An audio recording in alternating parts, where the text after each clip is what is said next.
નમસ્કાર મિત્રો, તમે સાંભળ્યું હશે જીઆઈ ટેગ વિશે. આપણે આજે વાત કરીએ જીઆઈ ટેગની. જીઆઈ ટેગ એટલે કે જિયોગ્રાફિકલ ઇન્ડિકેશન. 1999ના એક્ટથી અલગ અલગ સાંસ્કૃતિક વસ્તુ હોય, કોઈ ખાણીપીણીની વસ્તુ હોય તો એને જીઆઈ ટેગ આપવામાં આવે. 15 સપ્ટેમ્બર 2003થી આ શરૂઆત થયેલી છે. 15 સપ્ટેમ્બર એટલે કે એન્જિનિયર ડે. સૌ પ્રથમ જીઆઈ ટેગ આખા ભારતમાં જો કોઈને મળ્યો હોય તો એ છે દાર્જિલિંગની ચાને, કે જેને 2004-05માં જીઆઈ ટેગ મળેલો છે.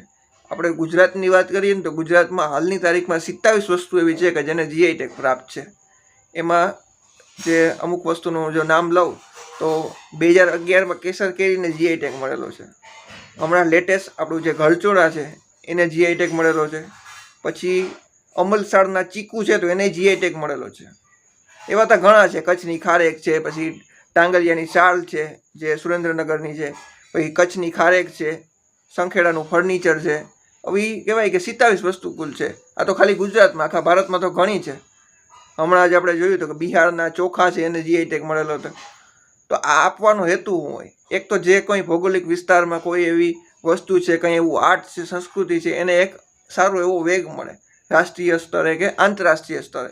પછી આની સાથે જે સંકળાયેલા હોય લોકો, એની રોજગારીમાં વધારો થાય. આ એનો મુખ્ય હેતુ હોય. ને એમ કહેવાય કે જીઆઈ ટેગ 10 વર્ષ માટે આપવામાં આવે.